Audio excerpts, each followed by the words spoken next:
All right, I believe we are live. Good morning, everyone. My name is Analeta Peterson. I am a board certified OBGYN, and today I have with me Dr. Jess Daigle, who is a board certified pediatrician, and she has extensive experience with infants who are born premature and also full-term infants. So thank you so much for joining me this morning. Thank you. Thank you for having me. So you are really kind of on the front lines with this whole formula shortage, and you have a lot of experience with donor breast milk. So I wanted to kind of talk about donor breast milk and then also other options that women can use during this formula shortage. And with your experience in the NICU, I know that you probably have had to have the discussion with moms quite a bit about donor breast milk. So can you tell us exactly what is donor breast milk? Yes, so donor breast milk is breast milk that is donated by moms who are pumping milk and are breastfeeding and have extra milk that they feel that they are able to give. And so it goes to a milk bank. So there's the Human Milk Bank of North America, which actually governs the milk banks. I think we have like 28 milk banks in the US. And so milk goes to these milk banks, and through policy and procedure, it's properly sterilized or pasteurized, checked for bacteria, and then basically made sure that it's going to be safe for sharing with people who purchase it. And so some hospitals have where they use donor milk as a part of their aim to feed premature infants breast milk, because breast milk is best in really for all babies, just because of the nutrients, but also because of the immune properties that are provided, like the IgA, excuse me, and antibodies and other things that help fight infection for babies.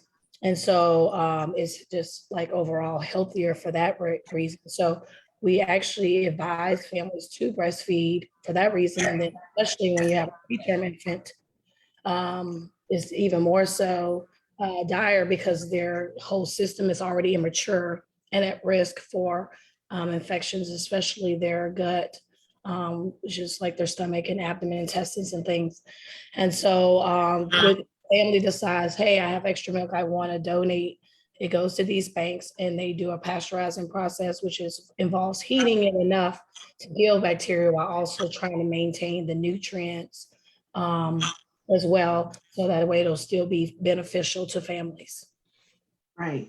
I guess that's the most important thing, is to know that it's safe. It's been, basically cleansed of all types of infections and even viruses, things like HIV, hepatitis, and those things are removed. I remember when I first learned about donor breast milk, I thought it was weird. I was like, I can't believe that the hospital is promoting use of this. Yeah.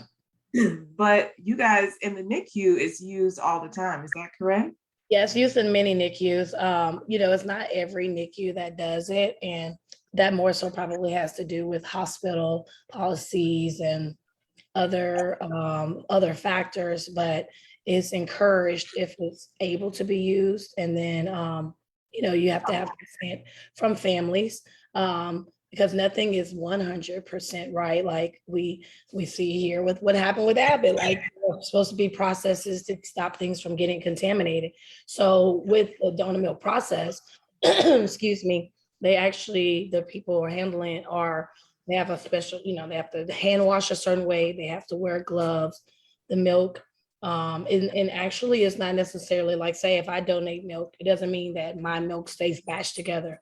It's actually maybe pooled with other moms' milks.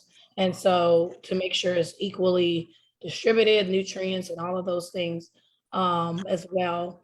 And then, so it's properly mixed really well. And then they do the Holden method, which is pasteurizing it to about 62.5 degrees Celsius, a little bit of 140 degrees Fahrenheit. Again, you're trying to balance that process of I want to kill bacteria, but I don't want to kill the nutrients that, you know, like overheat and break down those like proteins and stuff too. And actually there's some research into some other processes as well to try to even make sure that you're not losing the quality of the milk while trying to kill bacteria. So always trying to make that process better. But yeah, it is definitely something that's very interesting because with this formula shortage, it's kind of when you go to buy milk, it's like, to put in perspective, like formula comes out to maybe about $1 an ounce or so for what you can make. Breast milk from the breast milk banks is about $3 to $5 an ounce. So if you take a newborn baby who, you know, like say maybe a little bit older, who is probably eating maybe about 8 to 10 ounces in a day or so, like around the second week of life or so on average, let's just say, then think about that. Like that's like 10 times like 3, that's like $30 a day to feed your baby. Whereas one can of formula is $30 and you can feed the baby weeks or so, right? And so, you know, I was reading of some people saying they were buying milk, so then it becomes those who can afford it, right? But then also it's not as limited supplies. I think in 2021, I was reading that was the most, I think the milk banks gave out or slash sold around 9.5 million ounces of milk. But you know, some of it is being sent to hospitals and things. So not necessarily all of it is even available for purchase from say like a lay person, right? So being it, but I know that that's what people were scrambling for, going to trying to get breast milk from breast banks. There's been some discussion about, can I use milk from a friend? You know, somebody I know, and it's funny, I asked one of the pediatrician panel, and some people said that they had some families who were doing it like from like their sisters or, you know, people they were related to, where they may feel a little bit more likely to trust them a little bit more about their health. But, you know, I still caution people, definitely that does, I mean, you could still be related to someone that can still have a medical condition or something that could be averse towards breastfeeding, but you would hope that they wouldn't be breastfeeding their own baby in those instances either, right? So, but that's one of the alternatives that people have gone to. Some of the other things that people have done is discuss the use of toddler formula. So it used to be discouraged using the toddler formula, mostly because it used to be thought that it was just a lot of like extra sugar and stuff that wasn't needed for kids. But since then, there have been some people that have, or some brands, I should say, that have tried to be a little bit more organic with theirs. And so not a lot of the GMOs and the sugar, artificial sweeteners and things like that. So it's really on families to do their research and talk to their pediatrician together. Like, okay, I found this, and working with your doctor to say, okay, this is what you think it is, and this can be used in an older infant. Some may say it's over 6 months. I would probably caution 9 to 12 months, like getting really, really close to that 1 year of age when you would have been switching to cow's milk protein. And again, it's about the nutrition, right? You're trying to make sure your baby and your toddler are having the iron, the vitamins, and the macronutrients that are needed for growth, you know, things that we don't think about. And so that's why cow's milk protein was pushed to 1 year when it used to be given. And, you know, you've heard of things like evaporating milk and all these other things that were given. Well, it's found kids and babies with failure to thrive because they were missing out on iron and leading to a lot of iron deficiency anemia and intestinal bleeding. So it really does matter what we're feeding our kids. Like it sounds like we know that inherently, but sometimes I think in a panic, people could just rush to think, well, as long as I'm putting something in them. But it's like if you were just giving your baby water when they've been putting volume in, but is that volume nutritious? No. So we want to make sure that we're addressing the nutrition. And so if you really can't get formula and you can't get breast milk, then toddler formula is going to be the closest, ideally, especially in the older infants, and finding probably creative ways to get them the nutrients they need. I know we recommend giving a vitamin anyway to our breastfed infants. So probably adding on a multivitamin for infants and stuff is probably not out the realm of possibility too, or would make sense as well. Okay. Okay.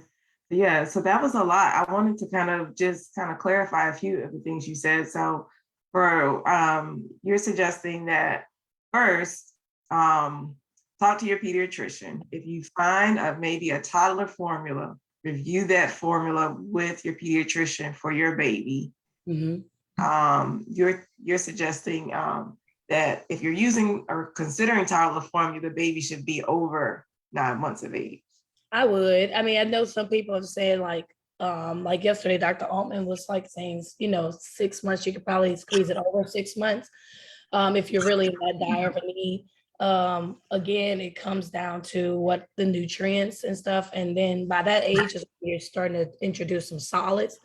So a lot of babies are not really eating a lot of solids like yet to get the iron, right? That's really one of the biggest nutrients that we focus on is the iron that's necessary.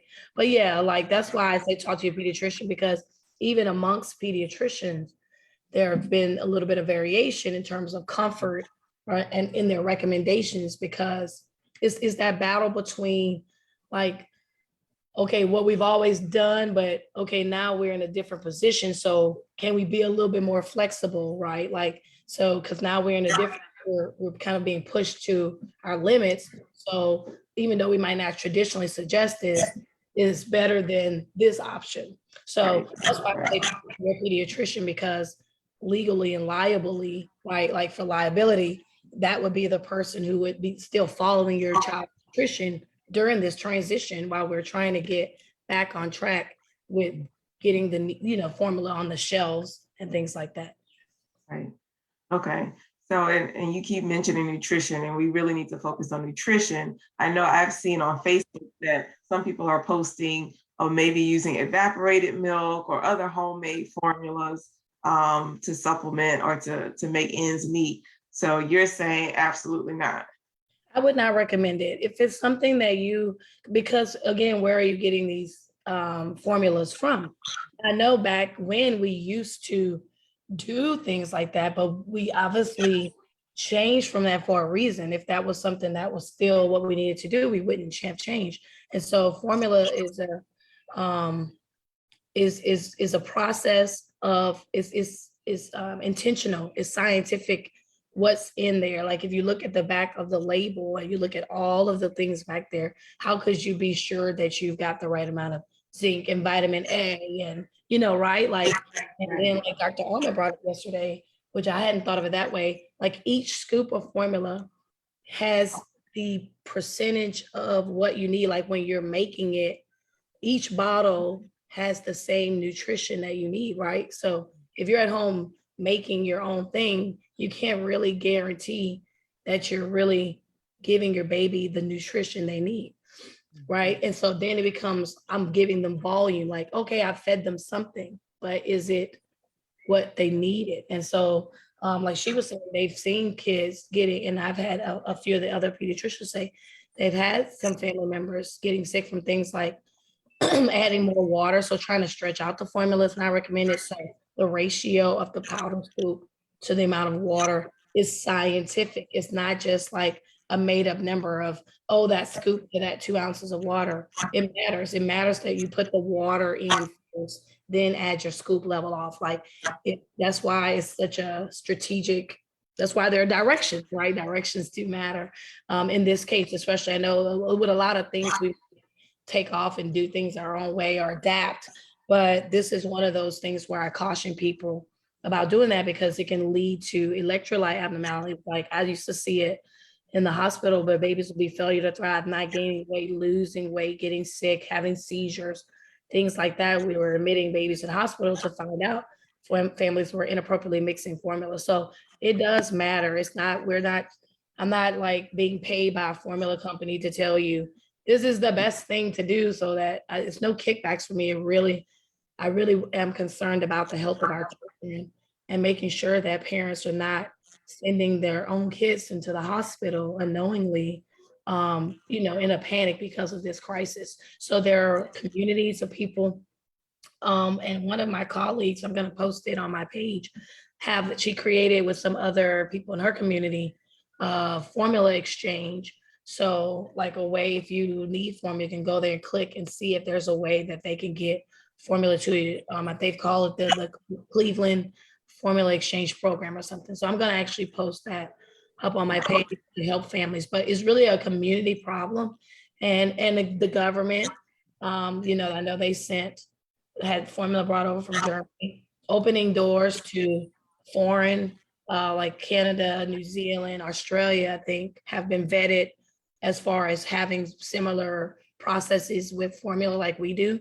So it's really going to take opening the mind, not letting the formula market be such a closed thing where like a monopoly type thing. Like, no, it needs to be more widespread because feeding our kids is that important. Like we can't have like that can't happen again where Abbott shuts down and nobody can eat. Like that would be like if one grocery store was the only place that we got food. Imagine that, right? So Right. that's why we have all these different grocery stores.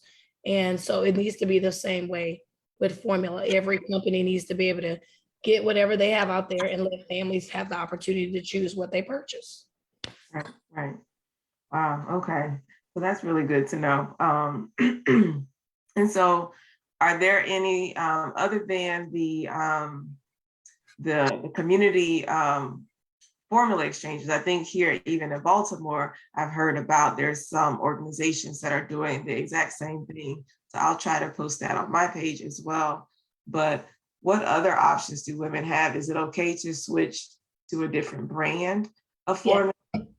Yeah. So the thing is, it's funny because in the hospital, I would have families ask me, the differences with formula, and I've tasted them, and I mean, they're it tastes roughly the same to me. And so even when I was in fellowship, we had like Team Similac and Team Infamil because we were not trying to promote either one. Like, to be honest, the nutrients are relatively the same because there's a formula act. And so this is governed to make sure that they have the right things, right? They can't just go off and put something magical in their formula.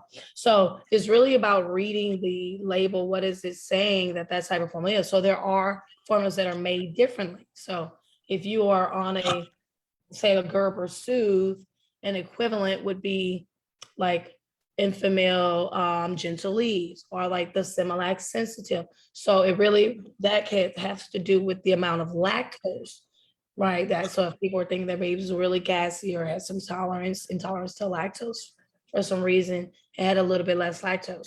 For those who require hydrolyzed, like have cow's milk protein allergy and require hydrolyzed formula broken down, those are like the Nutramigen and Alimentum. There's Pyramino. They're the ones that are like more broken down. So if you read the descriptors, like take away the brand name and read the descriptors, like 100% amino acid base or, lactose free or all the different things, then you can say, okay, well, this is in that same family of how it's made. If that makes sense. So I always just tell families, it's like Coke and Pepsi, right? They're two different companies, but they're still soda that still all have the same similar ingredients, right? They might have a little bit of something, but the majority of it is like the base of what it makes it a soda is about the same. And so again, we're talking with your pediatrician matters. And I at one point I posted like charts that if you're on this would be similar. I'll like repost that. That's probably something I can post regularly just to kind of capture people or pin it at the top of my page or something like that. But talking with your pediatrician, they can help you look at and say, yes, that one is similar to what you're on. And also families are going to have to be patient with the babies too. So when you are changing something that your body has been seeing, same way as if they were on breast milk and now they're eating something else, the gut is processing that, right? Your intestines is breaking that down. There's going to be some shift in your stool output and how the stools look, or they might be a little bit cranky, a little bit like what's happening, I mean something different, and so they may be a little bit fussy. Talk to your pediatrician, be patient. Always say give it at least a few days to a week before you say something's wrong, unless something's happening like they're not stooling having really hard rock stools, blood in their stool, something like that, you definitely need to talk to your pediatrician immediately. But just being a little bit more fussy, maybe not want to eat as much, be a little bit patient. But always talking to your pediatrician, even just to let them know, like, hey, this is happening. I've had to switch to this kind. And they can be kind of monitoring with you over those few days or a week or whatever to see, does it eventually get better? Right. Okay. And I think that's so important, especially for new moms that are really nervous, especially with this formula shortage, having to change formula. So if Yep. it starts to kind of act a little bit different with the change, just be patient. Yeah, because think about it, when you're going to introduce solids, they'll do that, right? You know, like, I don't know if I want my sweet potato, or oh, I don't really care for the green beans. Like, it's different. So Yeah. different Yeah. doesn't mean bad. It just means adjustment. Right. Very good. So have you had much experience with women who maybe did a little bit of breastfeeding and then stopped, and then maybe they're considering going back to breastfeeding? Have you had any experience with that? Well, not like personally in terms of experience, like in terms of personally helping someone to do it, is more other than like maybe it's kind of hard to say, like just right away when they're deciding about breastfeeding and formula is more of that's when I've more so been involved, especially being in a hospital.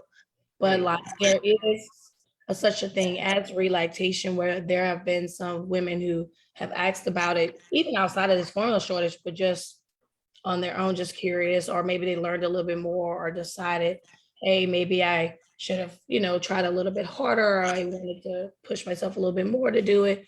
You can't relactate. It just depends on where you are in the journey, how long it'll take, because again, it's a supply and demand process. And so if you are like in the first week of having had your baby, it's probably going to be a little bit easier than if you've been feeding your baby a month for formula and now you want to start back breastfeeding. It's going to take a little bit of time. It doesn't mean that you can't do it, but it's not going to be like overnight. Now I pump and now I have all this milk that my baby needs. Because even when the baby is starting to feed at the breast out the gate, they're helping their mom build up that supply, which is why we encourage moms to keep them to the breast and don't look at the volume so much, because that's the other thing too, right? Why people get discouraged. They want to see, oh, I can see how much formula I've made. And so I know my baby is 15 mLs. But since breastfeeding is supply and demand, then you have to demand to get that supply. So keeping that baby at the breast, telling your body, I need this, that's how that volume gets established. And then the baby controls. Hmm? Okay. Sorry, Tyler alert. But yeah, so it's basically not going to be just a fast process. Talking with a lactation consultant is going to be your best bet if you are interested in relactation, so they can take a history of where you are, where you've been, what you're doing, and then go from there. All right. That's really good information, because I'm sure there are some women who are reconsidering breastfeeding. Breastfeeding is definitely great, but if you haven't done it at all, it is going to take some time. And so you'll have to be patient with yourself. And it'll probably be, it may be a little easier to pump versus to actually do, to get the baby to latch on. Hi there. Making your live appearance. So we're actually going to wrap up. Thank you so much, Dr. Jess, for being with me. And how can people find you on social media? Okay. Yes. So I am on Instagram at momandme_MD for my Mom and Me MD practice that I'll be starting, where I help moms in the 4th trimester. And then on Facebook, I'm just under Jess Daigle. But definitely can follow me on Instagram. I talk about a lot of different things, even on Facebook. And if, parents really need help or have concerns, definitely don't hesitate to DM me, and I can at least try to point you in the right direction. But again, your pediatrician should know how to help you and or get you the resources that you need, even if they have limits within their own office. Yeah, always important to go back to your doctor. It is. It really does. Because even if we don't know, like in this moment, we are in a community of other physicians who may have other resources as well. So even us, we form a community. So Right. community is important for our families. And again, making sure that if you're getting formula from other people, make sure that it's sealed, like that, it's not been open or disturbed. We're living in some crazy times, as you can see, with what's recently happened in Texas. And so you just can't ever be too careful. Definitely make sure that it's not expired. Formula.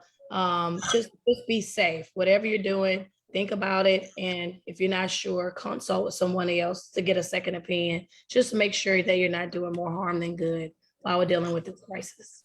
Right. Very good advice. Very good advice.